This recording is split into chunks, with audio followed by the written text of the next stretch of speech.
Halo Budum, selamat datang kembali di Dika Browsing. Dan Dika Browsing kali ini simple aja sih ini sebenarnya. MDL Filipin, MPL Filipin, M5 update, sama adalah beberapa hal yang mungkin akan gue announce, terutama MPL MENA sama MPLI.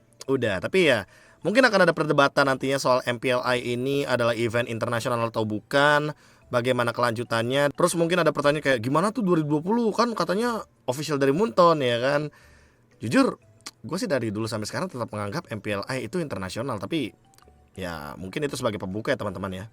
Coba tulis kolom komentar dulu sebelum kita lanjut membahas satu-satu browsingan hari ini. Kalau gitu kita langsung aja masuk ke browsingannya, let's go. Seperti biasa kita lihat tanggal terlebih dahulu, 17 Oktober 2023 jam 22.39. Jadi kalau misalkan ada informasi apapun itu setelah gue melakukan record ini, pasti bakal masuk ke browsingan selanjutnya. Dan kita bakal start dari MDL Philippines, yang ternyata MDL Philippines ini mengeluarkan official statement, di mana isi dari official statementnya adalah dugaan atau ada indikasi lah kalau ini ada match fixing, bahasanya kayak gitu lah, gue persingkat aja. Jadi ada beberapa kendala yang sempat terjadi pada ajang minggu ke-6-nya MDL Philippines, yaitu adalah pertandingan Minana Archive melawan tim GameLab. Dan pada saat itu ada di game yang kedua, nah Minana Archive, ini dia nih pertandingannya teman-teman. Jadi diduga kalau seandainya gamenya jadi satu sama, dan kebetulan Lordnya kan lagi ada di Minana Archive ya kan. Ini kalau gamenya satu sama, ada kemungkinan kalau seandainya si GameLab itu nggak bakal lolos playoff. Karena kalau kita lihat dari hasil pertandingan di standingsnya, ini si GameLab nih untungnya dapetin 16 poin gara-gara menang 2-0. Dan dia juga dilihat dari head to head atau sejenisnya, dia di atas dari RRQ Kaito yang 16 poin juga, dan Maharlika Esports yang 16 poin juga. Jadi makanya di sini ada dugaan atau indikasi kalau seandainya wah ini match fixing dan segala macam. Tapi kalau kita bedah pelan-pelan ya teman-teman ya, ini mungkin akan ada kaitannya sama postingan officialnya juga. Ini gua tarik dulu ke match atau pertandingannya di game yang kedua ya, karena game yang kedua ini GameLab dapetin comeback dan Minana nggak jadi untuk menyelesaikan gamenya. Diawali di menit 24:49, ini kan Minana dapetin Lord Evolve ya teman-teman ya, karena udah di atas menit 18. Nah, pertandingan masih normal, masih santai ya kan, masih bisa bergerak segala macem. Nah, hingga pada akhirnya kita mungkin hilang fokus nanti pas coba mata di Varsha ya, mata di Varsha ketika mereka mau gerak ke area mid lane nih. Varshanya udah mulai gerak ke mid lane dan Beatrixnya udah mulai diem.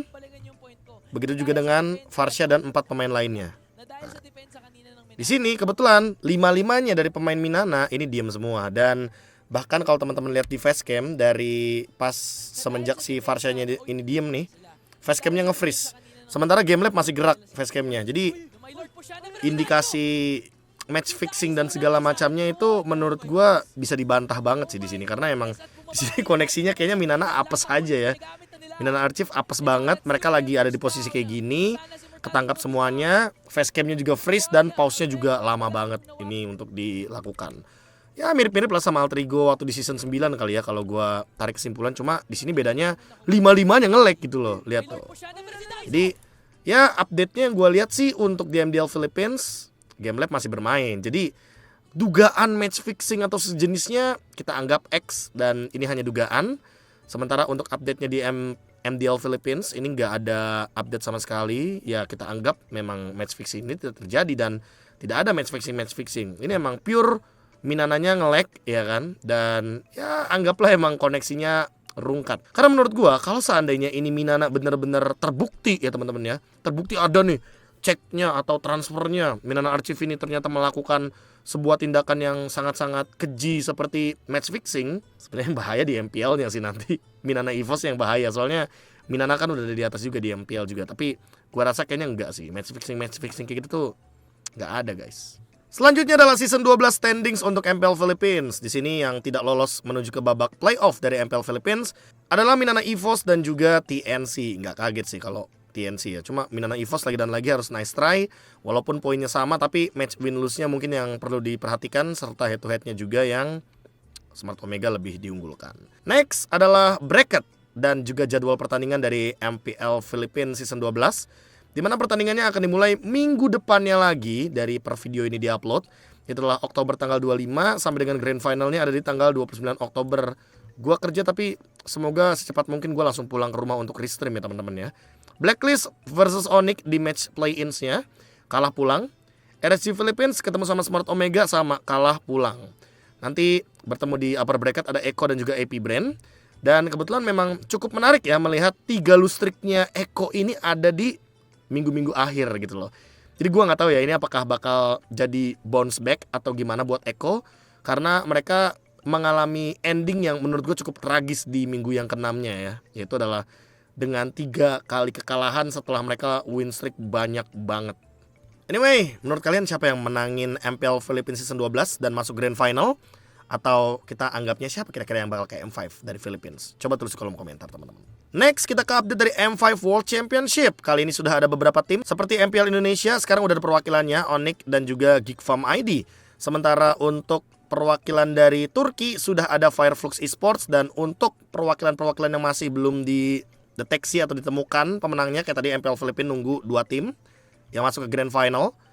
Untuk MPL Singapura bakal dimulai 2 minggu lagi ya kan. Kayaknya tanggalnya sama sih, harusnya sama teman-teman yang ada di MPL Philippines. Ini juga sama MPL MENA. Sementara untuk Turki mungkin kita bisa ambil kesimpulan sedikit. Kemarin untuk Fireflux Esports menang atas Next Ruya 4-0. Next itu adalah Chinese Qualifier yang sampai saat ini gue masih sulit sekali untuk mendapatkan informasinya karena mereka akan masuk ke wildcard. Dan gue juga udah sempat nanya ke beberapa ordal-ordal dan tidak menemukan jawaban untuk link live streamnya. Cuma gue akan masih tetap berusaha untuk mendapatkan record live stream dari Chinese Qualifier ini. Untuk MPL Singapura ya teman-teman bisa lihat sendiri, ada beberapa tim yang di upper bracket dan 4 tim lainnya akan bertanding via lower bracket. Untuk grand finalnya tanggal 22 Oktober, teman-teman bisa lihat sendiri ini akan ada di minggu ini ternyata. Berarti MPL MENA sama MPL Singapura bakal selesai di minggu ini. Karena teman-teman bisa lihat sendiri pertanggal 21 Oktober ya kan. Ini berarti sudah selesai nih untuk di hari Sabtu untuk pertandingan dari Grand Final MPL MENA. Tapi yang menarik dari region MPL MENA bakal gue extend juga nih pembahasannya adalah sebuah announcement dari MLBB Arab Official yang tentunya gue alhamdulillahnya lebih tepatnya ya mendapatkan translatean dari salah satu temen gue di Liquipedia namanya Rizky. Thank you banget Rizky. Dan kita bakal bedah ini dia postingan dari MLBB Arab Official yang menyatakan bahwa ada beberapa tim yang terkena sanksi, teman-teman. Kita bakal mulai dari community announcement-nya dulu, ya kan. Jadi di sini teman-teman bisa lihat sendiri, bisa baca sendiri kalau seandainya ada beberapa nama tim seperti GK Esports, tim Occupy dan Okami Esports yang ternyata setelah diinvestigasi mendapatkan beberapa sanksi ya. Salah satunya adalah yang mungkin bakal gua breakdown satu-satu, dari Triple Esports juga sempat di-mention, ya kan. Cuma yang pengen gue berikan fokus dan juga mungkin highlight lebihnya adalah bagaimana Okami Esports yang ternyata ini walaupun tetap ada di babak playoff, tapi karena ada pelanggaran yang dilakukan ya kan oleh nih salah satunya pemainnya Hanie Salas, di mana terkena suspension juga atau disuspend dari 1 tahun pertandingan MPL MENA, sama kayak pemain dari Okami Esports juga yang ternyata mendapatkan dan beberapa pemain Okami Esports lainnya ya. Jadi Okami Esports ini kesimpulannya masih bisa bertanding di babak playoff.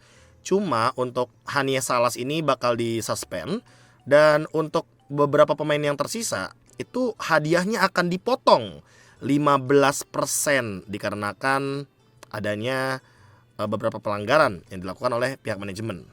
Teman-teman bisa lihat di sini violationnya atau hal yang dilakukannya adalah mereka mungkin bisa dibilang kayak kelalaian dari pihak manajemen yang gue lihat. Cuma gue nggak tahu untuk spesifiknya ini bakal seperti apa kelalaiannya.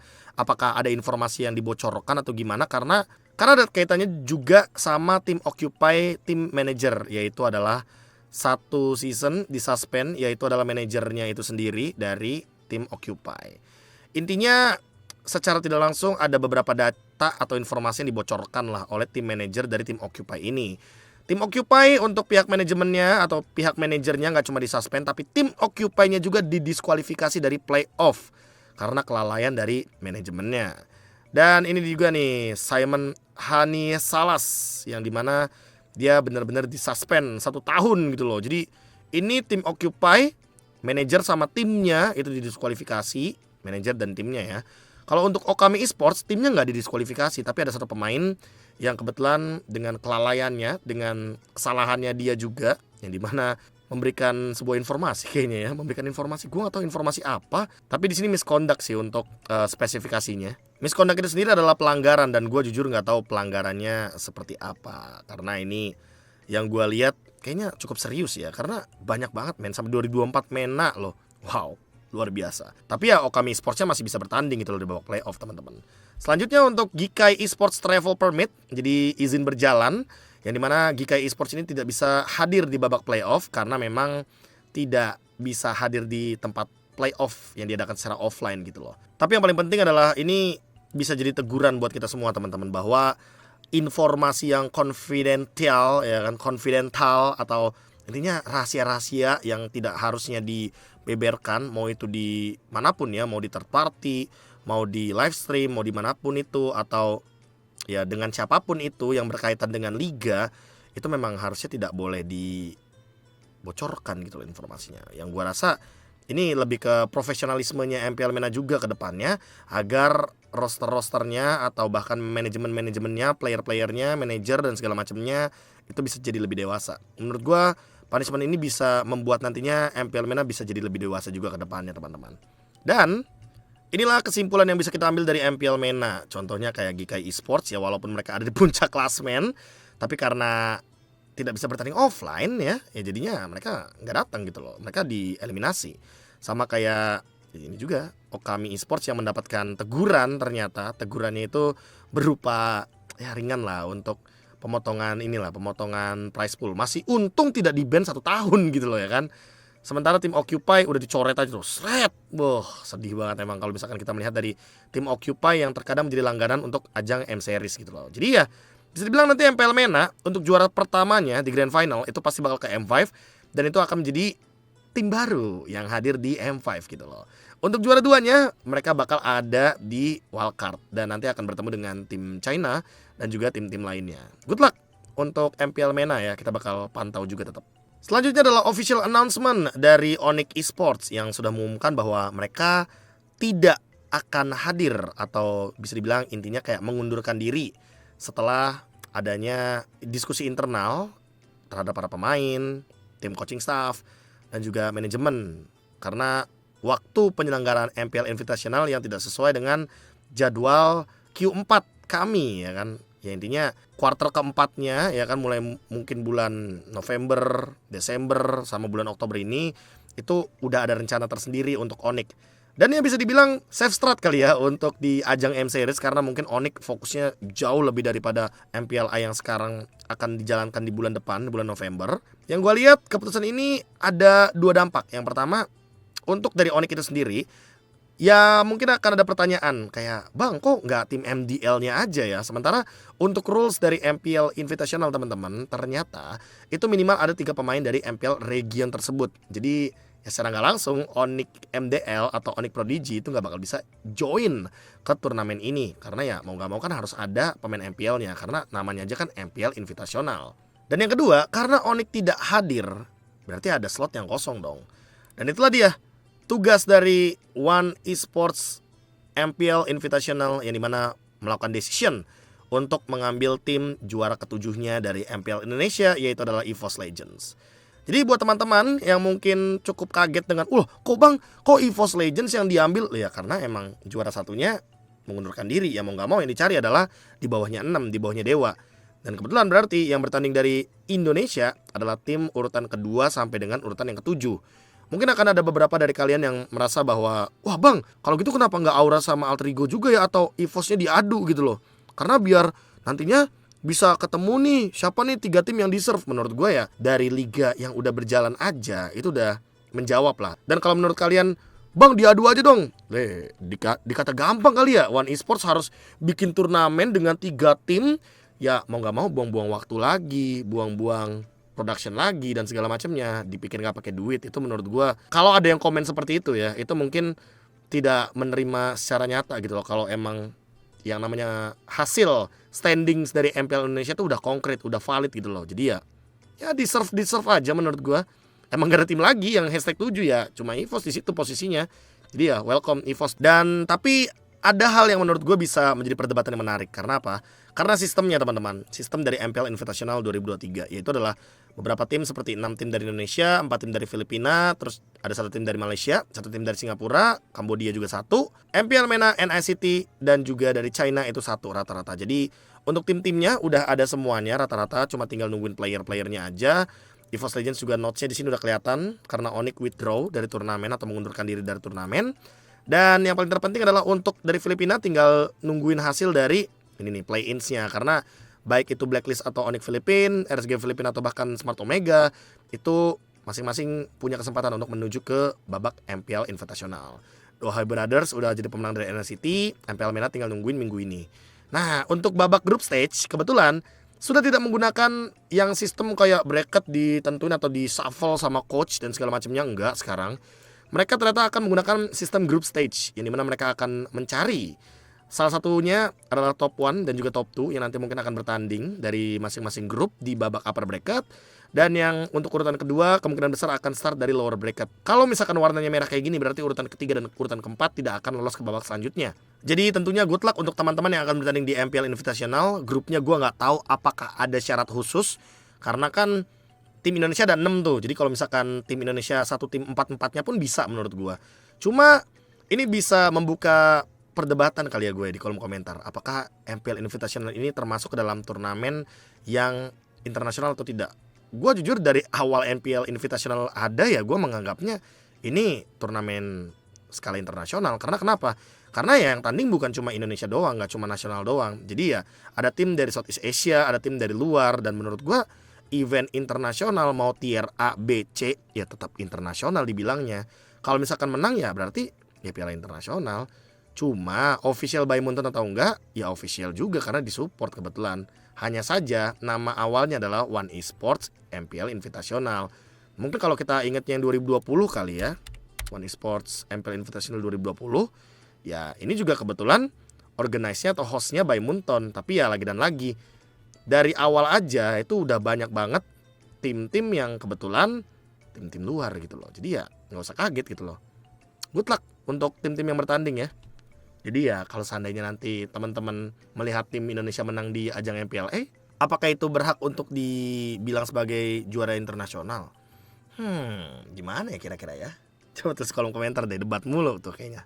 Kalau begitu selesai sudah untuk browsingan kali ini. Dan sampai jumpa lagi di browsingan selanjutnya. Gua KB mohon pamit undur diri. Jangan lupa bahagia. Dadah.